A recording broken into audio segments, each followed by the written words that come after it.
It really wasn't about the building. The building was a necessary container, but our approach was really that the landscape is the story and the landscape is the library. We often say the library is the landscape.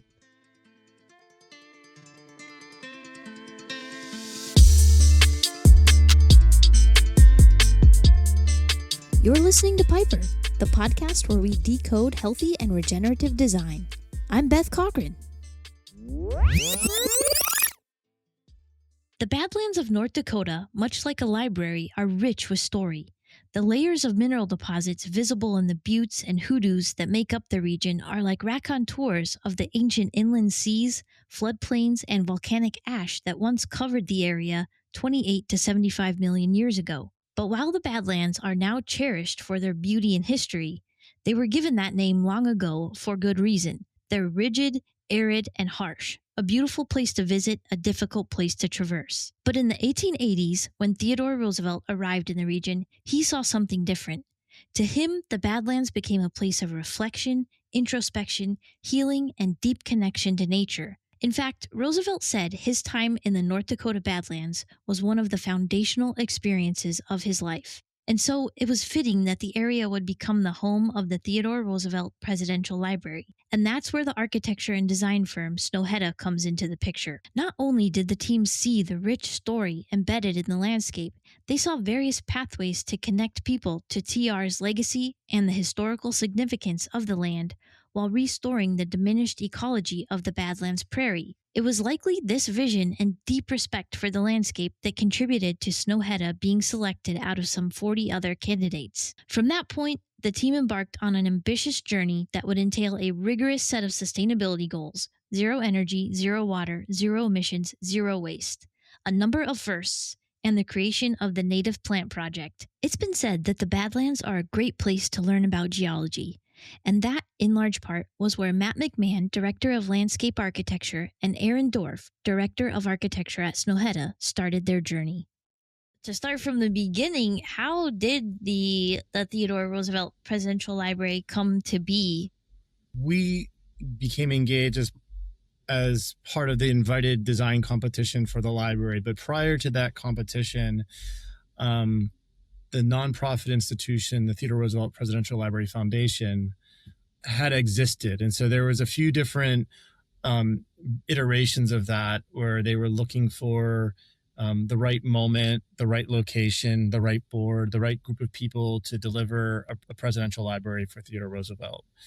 And in, I think, late 2019 and early 2020, it became crystallized with this idea of running an international design competition for the presidential library in Medora, which is in the Badlands of Western North Dakota. And the reason, people usually ask us, like, what's the reason for the library to be in Western North Dakota? And it's the landscape that Roosevelt retreated to after his mother and wife died on the same day in the same house. And it was a place where he found solace, rediscovered himself in nature, and set forth a path to the presidency. And so the Library Foundation, I think, once it figured out that the library should be in the landscape of the Badlands, I think it found its stride and then initiated this design competition that we submitted to in early 2020. I read somewhere that initially they had a running list of like 40, and then it was narrowed down to about a dozen, and then down to 3. So I was curious what made Snohetta's design concept stand out. My perspective is, we were probably the ones that gave a deference towards the landscape most of all. I think, our project was much more closely in tune with, kind of a beautiful landscape that didn't want a building to become the distraction, or to feel like,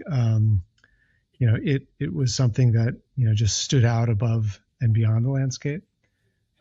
So I think that respect for the landscape, the idea that we actually changed the site of the building as a part of the process of designing the competition entry.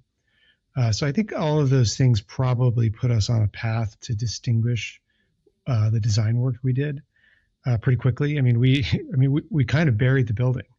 It really wasn't about the building. The building was a necessary container, but our approach was really that the landscape is the story and the landscape is the library. We often say the library is the landscape. And so I think that approach came through really clearly in the design, and I think it resonated a lot. It's a gorgeous design. How did you come up with that idea of letting the landscape really sing first and foremost? The story I told about how Roosevelt found himself in the Badlands was like really in the forefront for us. His legacy of being, our country's conservation president. And then the pragmatics of, walking the site and trying to understand how the design could speak to that legacy and speak to that solace and that healing that he found in nature. And so part of, what Aaron was just describing about locating the primary footprint of the building was to position it in such a way that when you ascend on the roof or when you go through the breezeway corridor, that it frames the national park across the valley on the other side. And so it really ties into TR's legacy of land conservation and his namesake park. The other part of that is, it's a 93-acre site, and so much of what we were aspiring to do with the placement of the building, focusing infrastructure, sharing infrastructure with neighboring institutions, was to conserve the grassland that was already there. And so working to make sure that the grassland was a featured part of the project, and that the long-term management of it through conservation practices would be a central aspect of the project, was another sort of major focus of how we try to live up to TR's legacy and story. It really shines through just in the design. And then I also read that there were quite some ambitious new standards for environmental conservation and sustainability leadership that were set for this project. What are some of the ways that the team has achieved that? It's been an interesting process because working in the Badlands, it's a really unique place. The client also, like many clients, when they're doing something bold and ambitious, had never done anything like this before.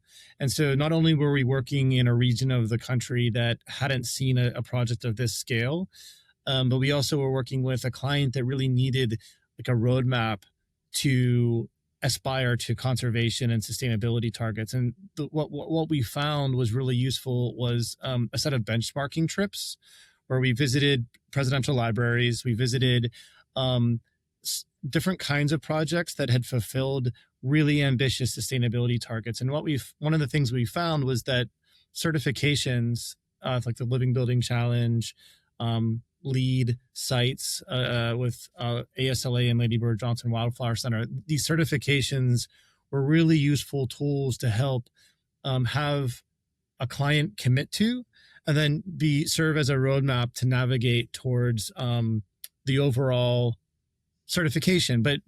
And that's just like the way that was just a useful process towards an end. But then there's like many worlds of stories within that roadmap that we could speak to, the mass timber, the approach to the grassland conservation, carbon targets. We can get into any of those with you, but really for us in the project, like the certifications were a useful tool to get there. So, we were given a very ambiguous but high goal as a part of the project brief initially, which was really, it was meant to not tie us down. I think the original goal was to be beyond LEED Platinum. And so nobody really kind of talked about what that meant, just that this project had to go beyond nearly every other project. And so we, in the competition, framed it as a series of zeros, which is sometimes what we do when we're working in a place where there's not a lot of definition, but we have to define ambition and put some markers down. So we talked about a kind of zero carbon, zero energy, zero water, zero waste approach as a way to kind of have a complete and holistic understanding about how to be really ambitious and to find strategies that were really specific to those different categories. And they're categories that we've worked with before, and it's a framework that we've worked with on other projects in different ways, and it's different for every project in every location, of course. And so that helped give us a little bit of a North Star, and it also set up a framework that we could compare to certifications that were out there as we started the project with the client. And so they liked the initial approach, and as we try to find something that fit that approach, we landed on the Living Building Challenge as a kind of practical tool and a guideline, because it is that ambitious. That's really that's where its place is in the market as a way to create all of these 0 to positive impacts in all of these different categories.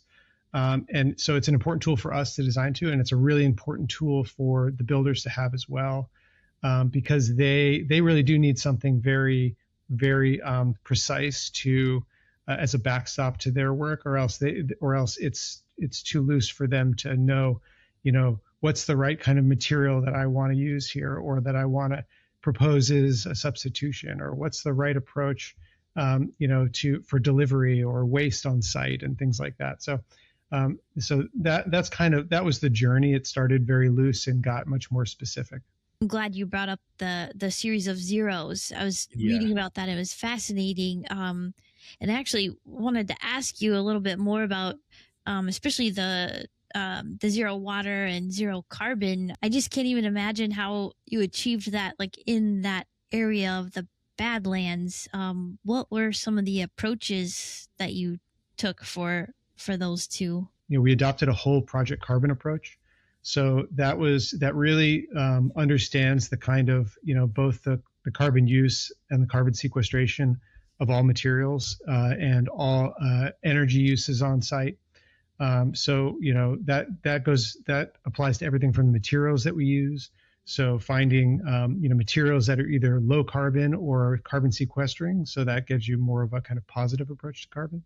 So that's like woods and anything natural that might have sequestered carbon during its life. So thus we arrived at mass timber solutions for the main structure through our energy solutions. So finding ways to reduce our energy use in the building footprint and the site footprint, and then finding ways to replace that with renewables on site. So we have a massive geothermal array underneath the parking areas. We have a PV array on top of the parking areas. And then it also goes to, understanding how we're actively sequestering on site. So the grasslands and all of the ecological restoration became a huge component in that, because that's where we're actually, we're not just, grabbing embodied carbon elsewhere in materials, and we're not just creating our own energy on site, but we're actually taking anything in the atmosphere and sequestering it in the ground. So all of those kind of three legs to the stool ended up creating an entire picture for the carbon, use of the project. And so that's really the way that you can kind of get down to zero. So it's about kind of past stuff that's embodied, past carbon that's embodied, present use, that's the energy on site, and future carbon, that's what you're sequestering in the ground. Yeah, I think a big part of the carbon story too is understanding what was there already, how much carbon was in the soil, and then setting up a management plan and a observation plan so that carbon can be tracked over time to understand how the actual grassland is performing, so that we can understand how those offsets are being balanced out. I think the water story is a more challenging one, frankly. It's an arid environment. I think the key thing there was to understand keeping the water in the watershed and not relying upon an aquifer that was like non-renewable. And so making sure that the water that leaves the site infiltrates into the ground or evaporates into the sky. If there's ever sort of a major rain event, that water goes into the watershed, through which it will eventually come back to the site through the municipal line that's there, but in a very limited capacity. So it's like keeping the water in the watershed, avoiding touching the aquifer, or doing something that isn't renewable, and then minimizing use as much as we can. So there's a whole water recycling component of the building where water is stored. There's there's low flow everything. So there's about really managing the demand, and then also being very, very careful about the supply. The other kind of big component of that is the plantings. The only water that we'll use for plantings is for the establishment period, to make sure that the grassland restoration that has to happen because of construction disturbance or because of the fact that it's on a roof, it gets water in a limited capacity during the establishment period. Once it's established, long term, there's no irrigation system. So the roof grassland will behave in the same manner as the grassland that was there on the ground previously, so that across the seasons, it all blends together and it performs in a very similar manner. That kind of leads into another question I had about the native plant project that you guys initiated.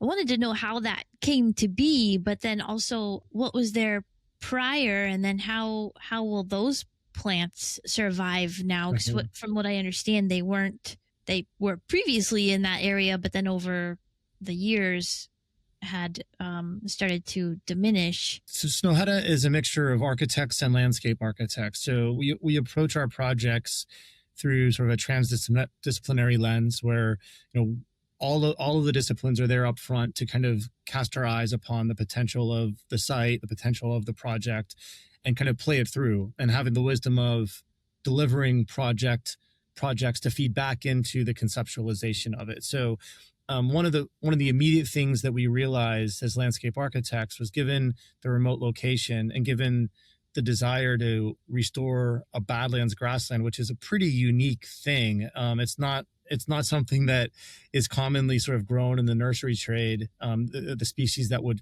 contribute to a badlands ecotype. We realized early on that we would either be stuck sourcing species from all over the country to try to gather together a composition that would do its best to match what's there, but that would be sort of in species name only. It wouldn't have the genetics that of plant material that's coming directly from a badlands grassland.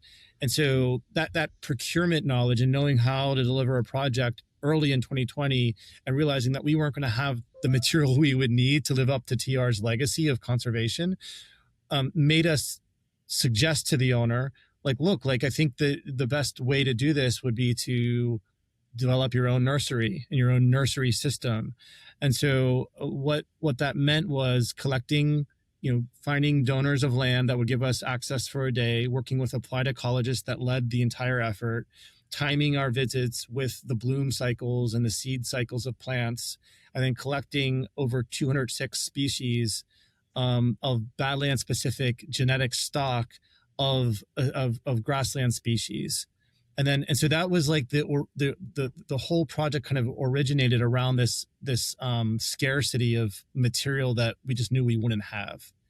And then there's a whole cascading effect there of, it connected us to the university, the local university, North Dakota State University, and their propagation facilities. It connected us to applied ecologists and propagation facilities. And it also sets up the library long-term, well after the design is completed, for the library to use that seed stock to replenish its grassland. It's 93 acres, but also to be a source and a leader in grassland conservation in the entire bioregion. So these other projects that need to restore, whether that's a Department of Transportation highway project, or the National Park Service, or a private homeowner, the seed stock can be something that is used for badland specific restoration activities. And so we really tried to use a very pragmatic construction demand and turn it into part of the way that we're talking about TR's conservation legacy, and using the library as a tool to kind of lead that conservation legacy going forward. That is amazing, and like you said, what a legacy to leave behind.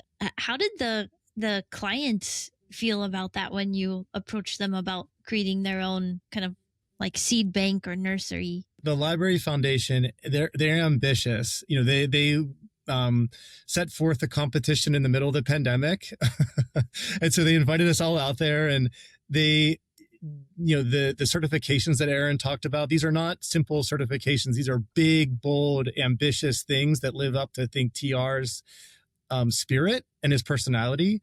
And so when we pitched this conservation seed project, the native plant project, to them, they took it on.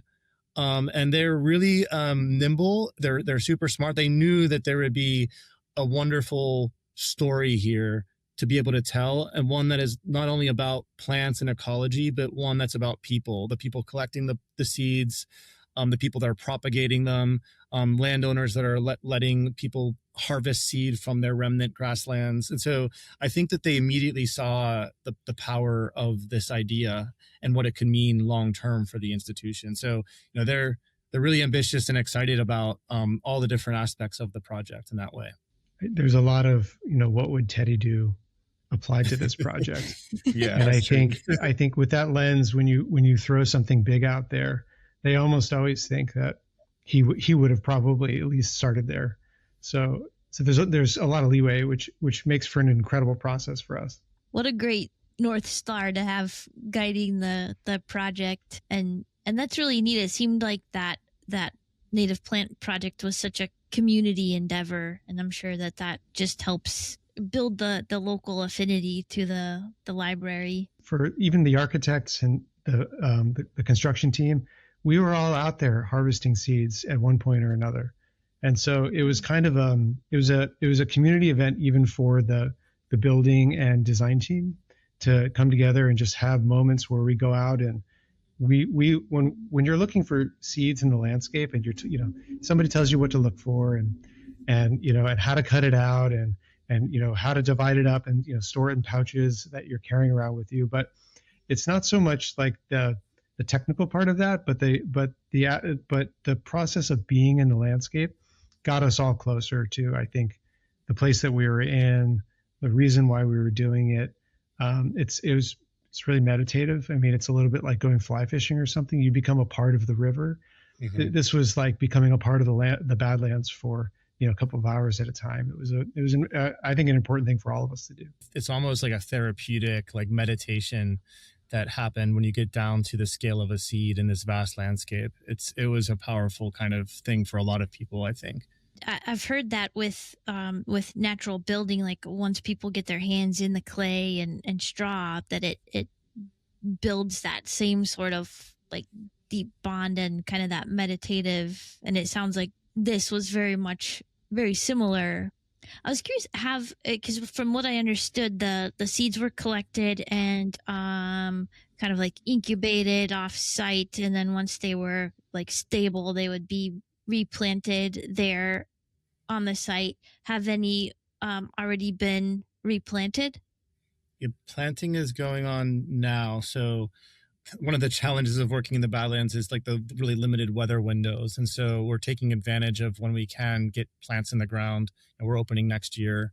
And so the entire roof is planted already, and it's thriving. We've had a pretty, for Badlands at least, a pretty wet summer. And so, things have taken really well, and we haven't had that many losses at all. So it's working wonderfully. The seed, the plant project resulted in a kind of two kinds of materials. There's plugs, which are these like, small container plants. They're live plants. And that's what went in on the roof. And you put these small container plants in, and they're ready to go. And as soon as they go in the soil, they don't skip a beat, and they start to really fill in. And so we've had tremendous coverage already. And then another part of it is just the seed amplification. So working with North Dakota State University and our applied ecologist at RES, there's another arm of the plant project that is producing seed mix. So for areas that can handle just seed. So there's a lot of the 93 acres that was maintained as grassland and not disturbed during construction, but needs ecological enhancement. In those areas of the project, we're not going in with small container stock or plugs. We're going in with seed to basically augment the ecology that already exists. And so there's a few different ways that the Native Plant Project is creating material for the library. Beyond the plant project, how did the construction process become part of the ecological restoration rather than like a disruption? We had to be very deliberate about, designating boundaries that they could touch and things that they could not. And they've been really respectful of that, but that's not an easy thing to do. Site disturbance boundaries are kind of a part of the sustainability, project. They would be for any ambitious project, and they definitely are for this one. So there's that part of the story. There's the part of the story where they're also dealing with the waste that's coming out of the construction process as well, and trying to be mindful of that. So separating things, being really mindful of not, having stuff that collects and litters the site and becomes a bit of an unintentional landfill later on, which can definitely happen on lots of construction sites that start to pollute adjacent sites. So I think there's definitely a few big pieces to that. Yeah, I can add maybe a couple more things. We like to kid. We talked about placing the main building so you see the national park, and that you share infrastructure. But we also like to kid that was the 100,000 gross square feet of the building also landed on a bunch of leafy spurge, which, if you don't know, it is like an invasive plant in the Badlands. So like the footprint and the areas of disturbance really were designed to preserve the best grassland that was there on the bluff. Inevitably, we had to put construction trailers somewhere. We had to put septic and infrastructure somewhere, in the building somewhere. Those areas were the areas that were of lesser quality grassland. So, we really kind of worked to prioritize that. The other major story here in terms of construction is like salvaging of the topsoil. So there is for the areas that had to be disturbed, there was a very careful scraping of the topsoil in two different horizons. So there is a top horizon that was like the closest to the surface of the earth, and then another horizon down below that was still topsoil. And those were stockpiled, stored on site, protected, and reused, so that we weren't having to haul topsoil in from some other non-Badlands place, that all the topsoil that we needed was salvaged from the project.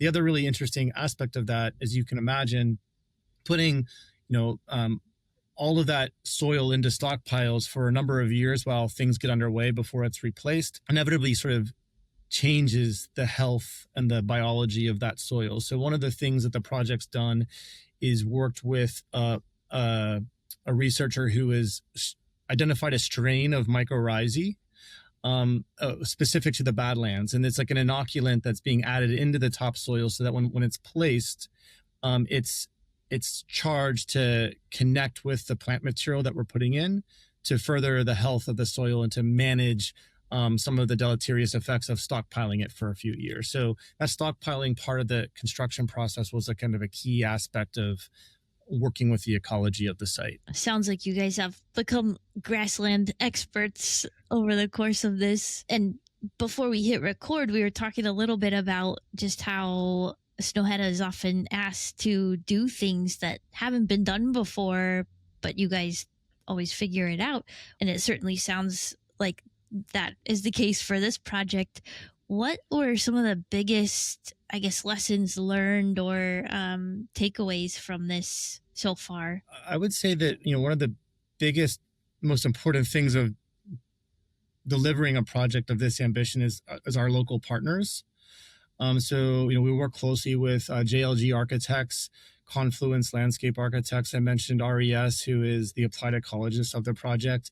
And, the Snohetta loves to have those collaborative discussions with local partners or local experts to be able to deliver ambitious goals. We're just landscape architects and architects. And so we need to have expertise and also an eye towards local ways of thinking and local ways of working to be able to navigate that. So I think one of the biggest lessons learned for me was how to leverage that talent and to work together and to collaborate together across the country during the pandemic to get this project on track to open in 2026. From my perspective, I would say that, you can build something enormously ambitious in a place that maybe doesn't seem like the right fit initially.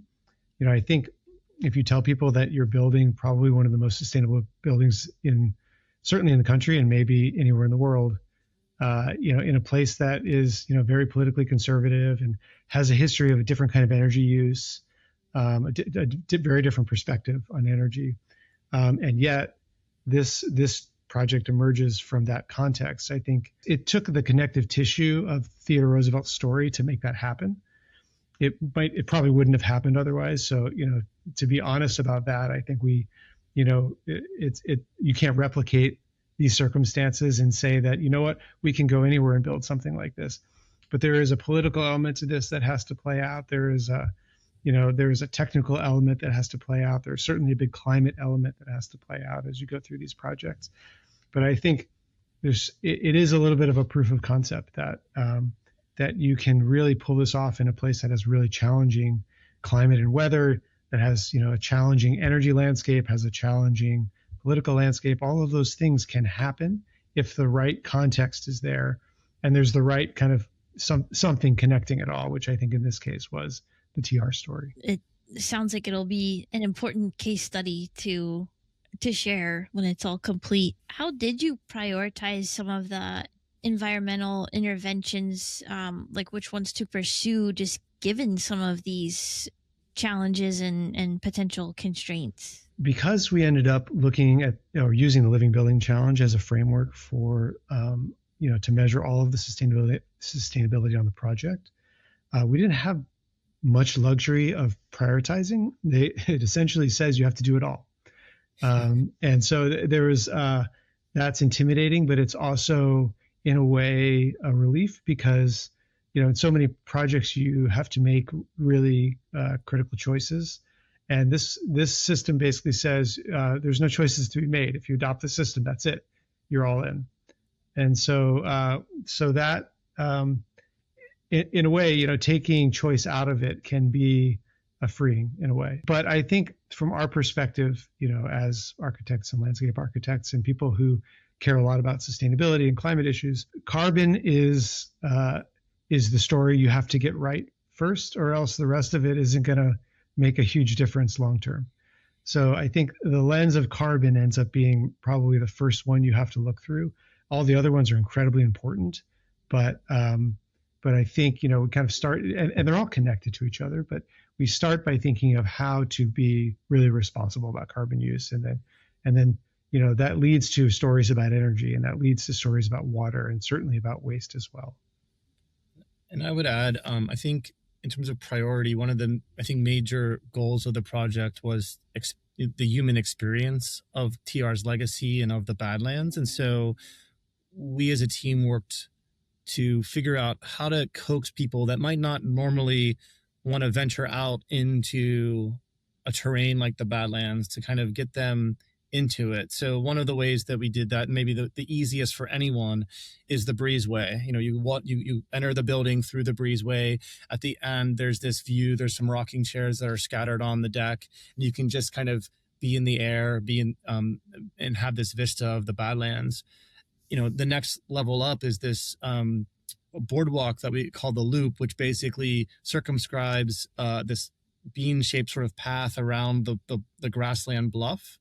And it gives you vistas both out into the larger Badlands landscape, but then at moments zooms back in to the interior that focuses on the horizon of soil, where you're at eye level with it, and you're at eye level with the grasses that are growing just above it, or within the center of that boardwalk, all of the land management and conservation techniques that the library will use to manage that landscape over time, to improve biodiversity, to manage carbon, to demonstrate TR's legacy. So coaxing people out into the world and giving them ways of seeing things that they might not normally see, I think was something that we prioritized from the start. And not only the way of thinking about the building, but also thinking about exposure to the site and to the larger Badlands ecosystem. That's such a great component of this project because, like you said, it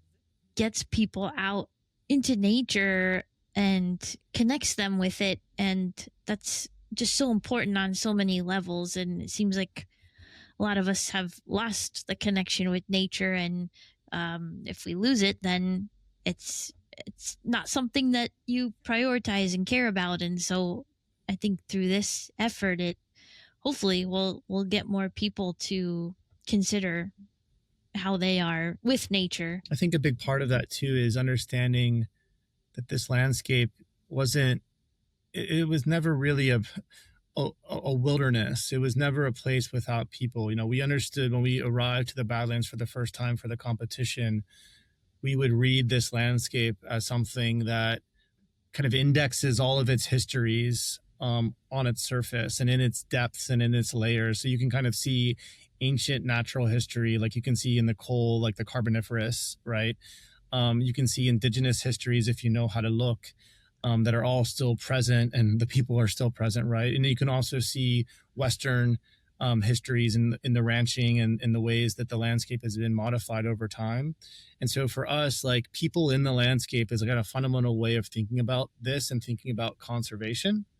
And that the library now begins, once it's complete, that conservation story going forward. So how it works the land, how it looks at biodiversity and planting of new material, or how carbon is behaving, or how it's being grazed, or how it is being managed through fire, right? There's different ways that humans have interacted through, you know, histories, and knowing that is a way of moving forward into the future for the library. It'll be exciting to see when it's done. Are you guys like tracking anything metrics wise after it's complete in terms of carbon sequestering or anything like that? Yes. Yeah. We, so the Living Building Challenge is a performance-based rather than a kind of, you know, a checklist kind of based certification. So a lot of other systems that you follow, you just have to kind of hit your marks by the end of construction and then you get your certification. But it requires a year-long period where the building and the site are in operation to actually prove the metrics out over time. So that's already a given for this process for the Living Building Challenge. And then in order to actually make that work, we already had to start taking carbon soil baselines to understand, like, you know, what was it like before we started the process? What's it going to be like during construction and then afterwards? So there's a longer measuring period actually than a normal project would have. Wow, that's just so fascinating. I was just curious about the zero carbon, because I know transportation can add to that quite a bit, and I can't imagine getting the materials into that area was very easy. So was that a big challenge in achieving zero carbon, or what was the biggest challenge in meeting that goal? I mean, the remote site was a huge both a kind of constraint and a challenge to overcome. You know, part of the way the Living Building Challenge works, and also largely any carbon accounting, when you start to factor in all of the construction phases, material extraction, fabrication, and delivery, is you're tracking where all this stuff is going and how many steps it's taking, and of course the carbon required to do all that.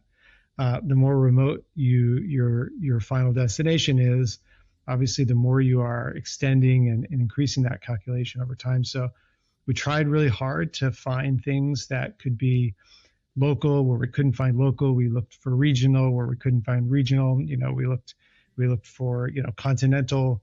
And so that's, you know, that's really the story of any kind of responsible project that's looking to have a small footprint as possible. You know, but I think the reality is also that when you're remote, there's only so far you can go with sourcing things. You know, we were able to, you know, source local soils for the rammed earth walls. I mean, that's a you know, a great story. You know, and so, you know, the more we can find right where we are, the better it is. But and then, you know, the Living Building Challenge provides a way to measure all of those things. They provide, you know, percentages that you have to kind of stay within certain distances from site. And, there are trade-offs to all of those things. So sometimes, as you do a few of these projects, you learn that sometimes something that's produced really close by actually has a much higher carbon footprint than something that's sourced far away. And so you have to be flexible and compare the whole story of those things in a really clear-eyed way to get the right full picture and the right outcome. Yeah, it's so important to really dig in and get the full picture, like you said. What other natural building materials were used? You mentioned obviously wood, the mass timber, and then the soil for the rammed earth walls. But was there anything else? I mean, the building is clad in all wood. So that's something that at a building this scale doesn't usually do. So that's a sequestering and natural material. It's going to age, and it's something that we're really excited about. Understanding how we can kind of maximize and swap the high carbon materials for those like low carbon natural materials is always our big goal. You can't avoid concrete completely in a project, so we do have concrete, but we are actually able to work with the local ready mix plant to create a really low, a concrete mix that has a really low global warming potential numerical target. So we gave them a performance target. They were able to hit it and prove it out through their mix. And now it's something that, from what we hear, they really like the mix. It's really workable. It gets strong really fast. They want to incorporate that into more of their work going forward. So if that becomes one of their standards, that's a huge win because our project resonates to other work beyond. I think one of the other ones that we've used in the landscape is this stone called scoria, which is this like red stone that actually has this fascinating Badlands story where it's actually like a ceramic because it's a clay that a coal vein at some point has burned, and the heat of the burn of the coal vein basically bakes the clay into this red, almost like ceramic like stone. And there's certain parts of the project where that stone is being used to highlight site features. So we have these gabion baskets that turn into benches that help to hold back the soil. And those gabion baskets are packed full of this red scoria. So there's moments where we're drawing from the Badlands terrain, but kind of playing with it a little bit to help organize and cue up human use. The other one is, there's some salvage boulders that we use as you enter the library from the drop off and go to the breezeway.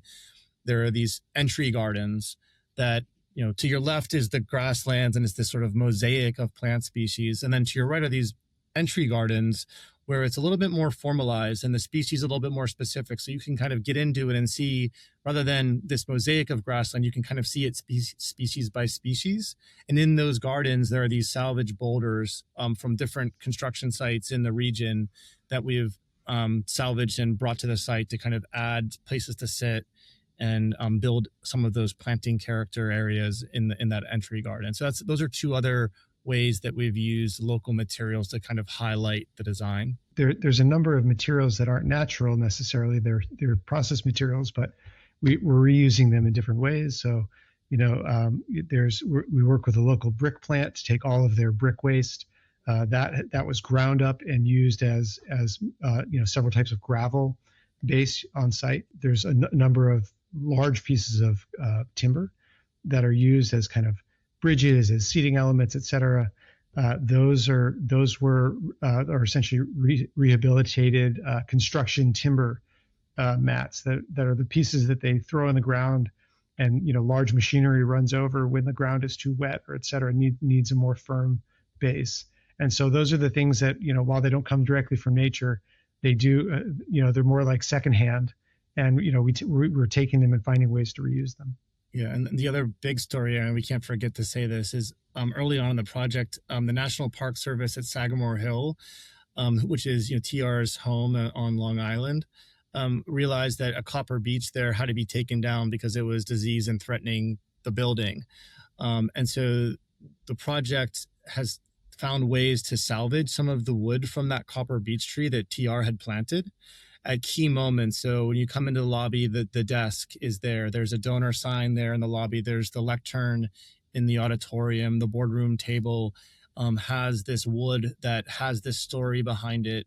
It's all salvaged from that beech that needed to be taken down, and is connected to TR directly. So there's other ways that we've kind of advanced salvage material beyond just sort of the landscape or the building, but also into these furnishings. I love that. This project seems like it has it all: reuse and urban lumber and natural building materials. Those are some of the major ways of reducing the carbon footprint. So that's really amazing. How has this project imprinted on you, whether personally or professionally? It's been a challenge. When I made the decision a long time ago to become a landscape architect, I never in my wildest dreams would be working on this.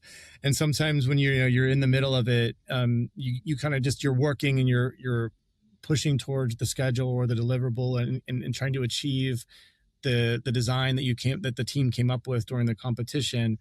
But when you step away and you look back at yourself and at the team, it's amazing what a committed group of people with some ambition and some skill can do together. So I think personally, it's really been understanding how to participate in a very complex project with a very big team and figuring out ways to achieve things that we never thought we could do. So that to me is, I think, how, one of the big things I've come away with. For me, I think personally, this getting to build in a place like this kind of never happens. And so that's something that it's kind of a once in a lifetime project. I mean, this project has a number of overlaps of kind of once in a lifetime opportunities. And I think the thing that, from a professional standpoint, that's really interesting to me is we've done smaller projects that have some of these high ambitions connected to them before. And this was a chance to scale that up and see, like, can this thrive in a bigger site and bigger building in a place that has weather that's extreme, in a place that's not that hospitable. And so far it seems like it can. And so the proof is going to be in the project and how it gets built and how it gets run. And inevitably nothing turns out exactly as you want it to, both in construction and in terms of just life and how things actually operate.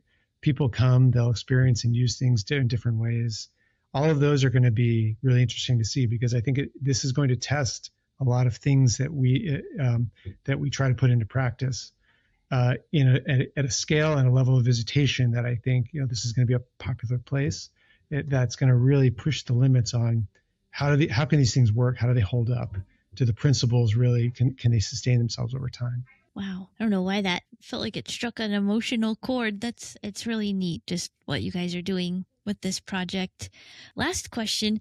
If you could give one piece of advice to architects looking to meaningfully integrate ecological restoration into their projects, what would it be? I would say for architects, the earlier you can get expertise on your project for landscape architecture, applied ecology, civil engineering, the better, right? Having different eyes and different backgrounds of people with professional understanding of a place can really open up ways of thinking that any single discipline wouldn't have at its disposal. So I think that the approach that this team has taken of drawing in knowledge from all those different areas of professional expertise allowed us to get the design that we have and the building and the landscape that is being constructed. So for me, it's all about the earlier the better.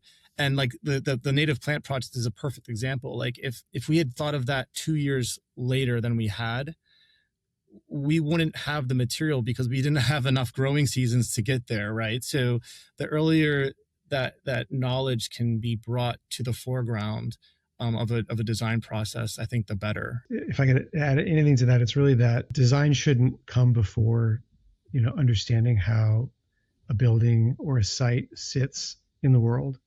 I think you have to start with that and let the design respond. I mean, I think, nothing should have a shape before you figured out how it works with the sun, how it works with the wind. All of those things are critical. And I think it's become too much the case over the last few decades that projects are somewhat indifferent and get some ideas sort of shoehorned in or kind of slapped on at the end that makes it, work a little bit better, be a little bit more sustainable, feel a little bit more green.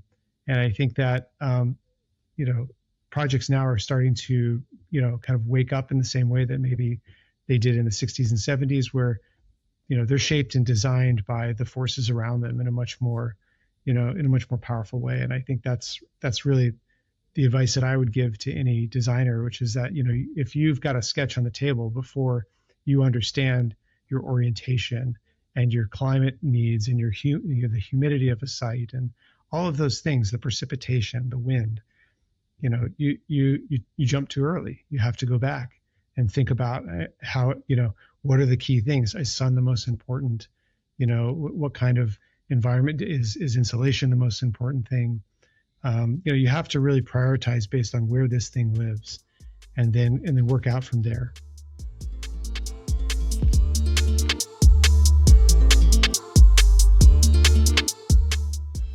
If you enjoyed this podcast, please share it with a friend or colleague, or leave us a rating or review on your favorite podcast player, but only if you liked it. Let's keep spreading the word about healthy and regenerative design. And lastly, if you have an idea for the show or want more content about this topic, visit piperrepublic.com. Thanks for listening.